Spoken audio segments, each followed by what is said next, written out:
Are you guys ready for Money in the Bank? I'm not sure if I am. I mean, why would I be? It's not that positive, Bobby. How to get hyped for Money in the Bank. At first I was not excited for Money in the Bank, but once I saw Sami Zayn and Bobby Lashley and the Bobby sisters in his storyline, I was like, take my money, WWE. I'ma take that Money in the Bank dick in my mouth. The point I'm trying to make, probably one of the worst Money in the Bank builds I've seen in a long ass time. You know, you have this amazing roster and you can't really, you know, capitalize on that. That is honestly very, very shocking for me. The only positive is the matches of Money in the Bank don't seem to suck when you actually forget the fact that the Universal Championship, the championship of the AA show, the main championship, is not even on the show, on the pay-per-view. That's something I never thought we're going to see in the WWE. That's embarrassing. That championship means shit. You know, that championship means absolute dog shit. Anyways guys, today we're doing Money in the Bank 2018 predictions and a little preview of whatever there is to preview. The B team versus the Leaders of World for the Tag Team Championships. So we have our Tag Team Champions, the Leaders of World versus the B team. The B team is Curtis Axel and Bo Dallas. So they are actually pushed right now in the WWE and they have an undefeated streak, which is pretty shocking if you ask me. You know, they win by fluke sometimes, but they still win the matches. And you know, I'm a big fan of Curtis Axel, so I'm happy with whatever the kind of push he's actually getting in the WWE. It seems like a comedy team, but at the same time it kind of works. So they won all of their matches, and they won the Battle Royal only because Ziggler, you know, got fluked and he didn't win the match with Drew McIntyre. So they are in a match against the Leaders of World. I gotta say, at first I wasn't the Leaders of World. I was like, Matt Hardy is entertaining, Bray Wyatt is something, but with Matt Hardy, you know, you can be entertaining, but honestly, I'm not really into this tag team anymore. It got old very, very fast, and it's kind of shocking to me. However, I'm a fan of B team, so I hope they're gonna win, but at the same time, would that actually make the tag team championships mean something? And I would say no. You know, today, I watched Raw right now, and pretty much Drew McIntyre and Dolph Ziggler said that they want to show the tag team division. They want to, you know, pretty much be the tag team champions. I think that was the message. So at the end of the day, we're gonna get these as champions. So who are they going to defeat? The B team or the Leaders of World? So I don't see the B team actually winning, you know, to pretty much deal with the championships like it's a hot potato.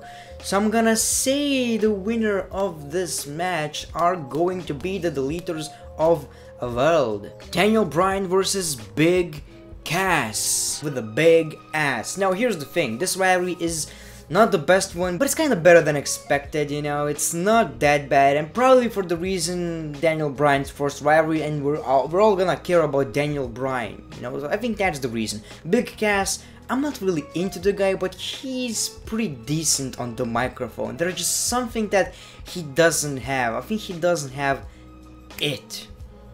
What is it? I don't know. People say that all the time. I'm just trying to sound smart, okay? He doesn't have it. And he honestly doesn't. I don't know whether it's the gimmick or the booking, probably booking, but it's weird that Daniel Bryan actually won fair in the first fight, so I don't see him winning right now, so I think it's fair to say that Big Cass is taking this one. You know, the rivalry is just like I've said, nothing really special, but we have Daniel Bryan pretty much bullying the shit out of this guy. That's weird, you know, he got him injured, a small guy is bullying the big guy. Not bullying, but you get the deal. So, a very average rivalry, you know, normal, mediocre, and you know, the matches are that as well. I think Daniel Bryan is carrying him, but my prediction is Big Cass. Intercontinental Championship, Seth Rollins versus Elias. When that is your best rivalry of Raw, you kinda realize Raw sucks. You know, this is not entertaining for me. I don't give a shit. I don't give a single shit. Somehow this is probably the best rivalry on Raw. So you have Seth Rollins, one of the greatest competitors, one of the best champions, Intercontinental Champions. I really think he's a very good champion, by the way. I mean, he's a good wrestler, his matches are entertaining, people love the guy. What else do you need? He's a workhorse and he should be the Universal Champion if you ask me. You have Elias, who's pretty much... Why they look the same? They look the same. That's weird. Who's also very entertaining. A good heel, but I just don't care. I think for that rivalry to work, you need something else to be entertaining for Raw, because you get so many negative emotions while watching Raw that this rivalry doesn't even help, while you even had some creative shit out here. So, I don't know. Am I excited for this? No. I think we already seen that. I think it's not that impressive, not that entertaining. The Intercontinental Championship is on the line, so one thing that I'm hoping for is for Elias to win the title, because that would make me care just a little. You know, I love Seth as a champion, but if you can make a star taking a championship from Seth Rollins fair and square and to pay-per-view at Money in the Bank of all places, I think it's a good decision. So I actually kind of think Elias is gonna win. So my prediction is it's gonna be a bold one. I'm gonna say Elias takes the championship. Bobby Lashley versus Sami Zayn. One question, and one question only. Will we get a cameo of Bobby's sisters? Will we get that? If we're not getting Bobby's sisters, the excitement level just drops. The excitement level just drops to the ground.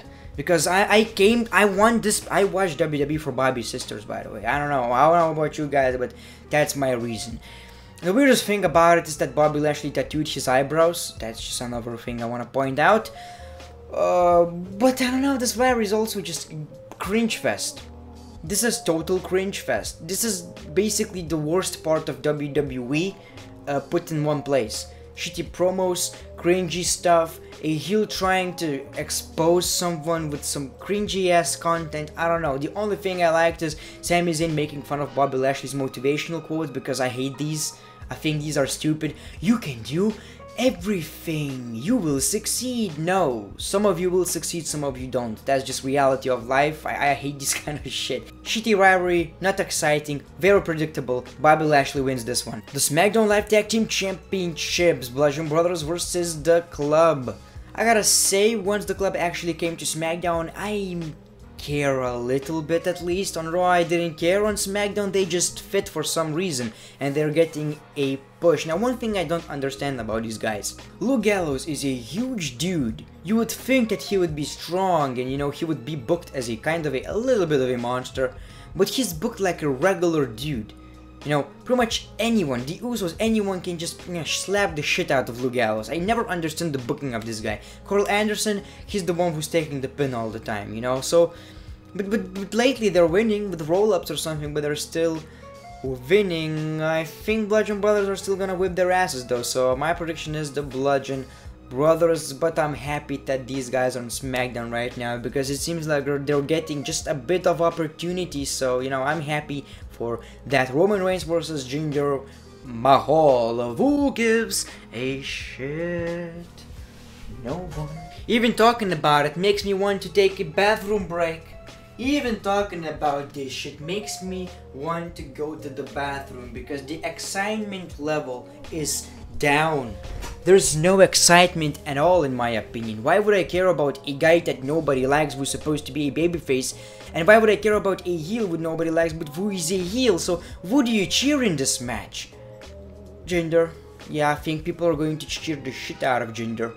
When you put the most hated guy like Jinder Mahal against Roman Reigns, and Roman Reigns is still not getting a good crowd reaction, you know you need to chill with the Roman Reigns push, man. You know you need to chill just a little. Please do, by the way. Why would I care?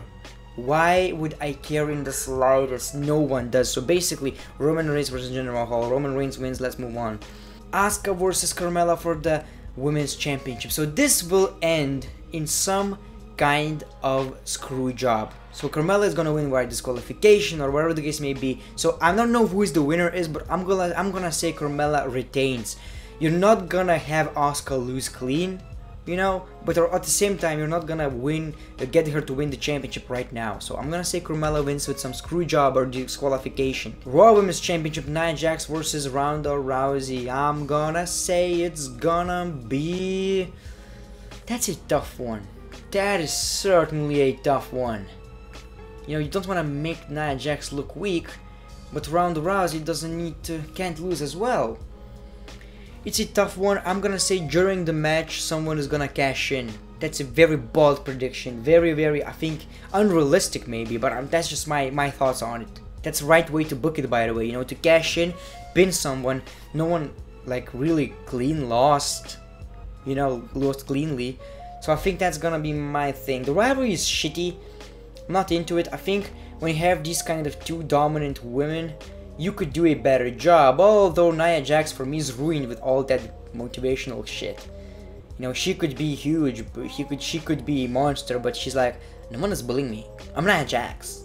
Duh. Women's Money in the Bank. So you have Lana, you have Natalya, you have Alexa Bliss, Charlotte, Ember Moon, Becky Lynch, Naomi, and Sasha Banks. Now here is the thing, who I want to win? Becky Lynch. She deserves that chance, she deserves that opportunity. Why WWE are not pushing her is the biggest question of 2018, but do you see Lana as the Money in the Bank? No. Alexa Bliss? No. Charlotte? Not really. Maybe Ember Moon, or...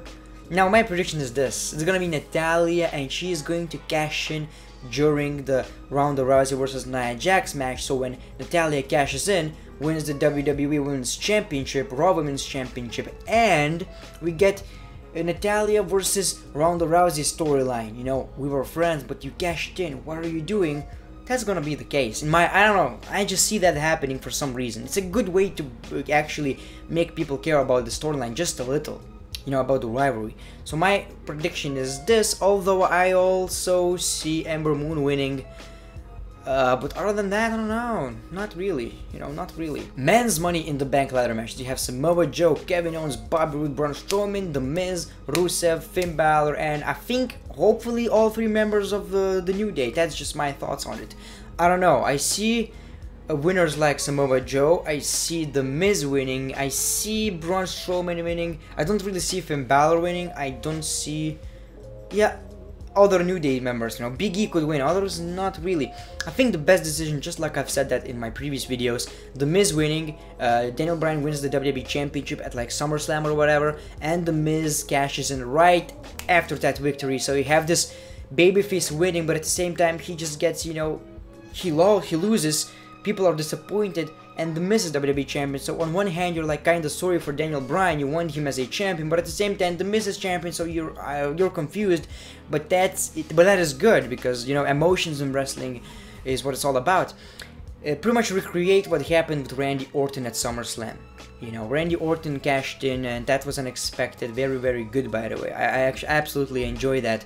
So make sure that happens. Other winners would be cool, like Samoa Joe, you know, Samoa Joe would be cool. Big E would be cool. Strowman maybe.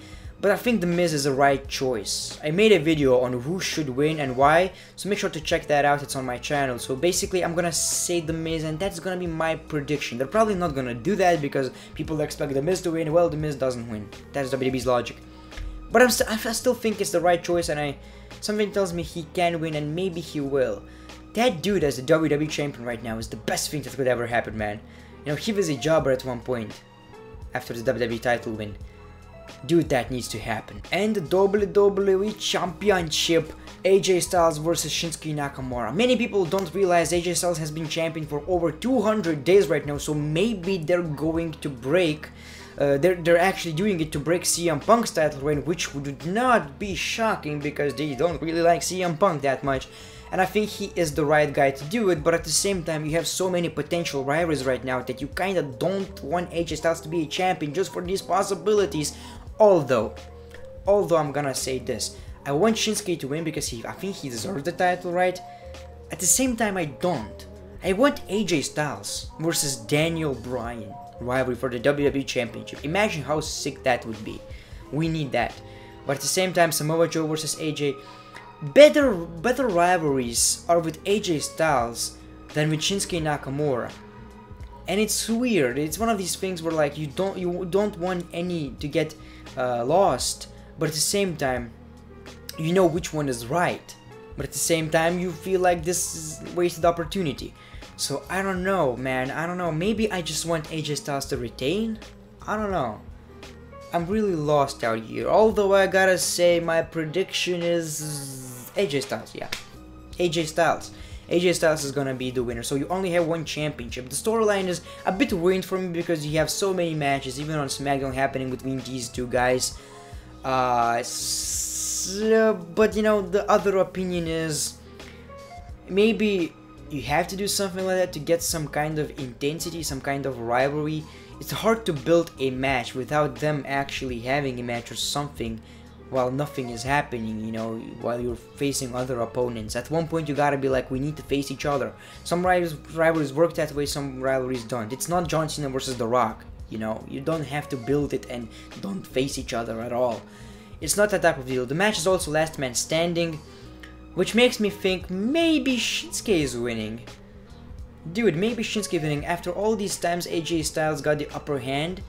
You know what? I'm gonna change that shit. My prediction is Shinsuke Nakamura. Anyways, guys, let me know in the comments below your predictions for Money in the Bank 2018. Most importantly, the main matches. What do you think about the build? Are you excited? Are you not excited? It's happening this week. Cannot wait to watch that. Hopefully it will be entertaining. With Money in the Bank matches, we know there's something cool going to happen, so we're safe with that.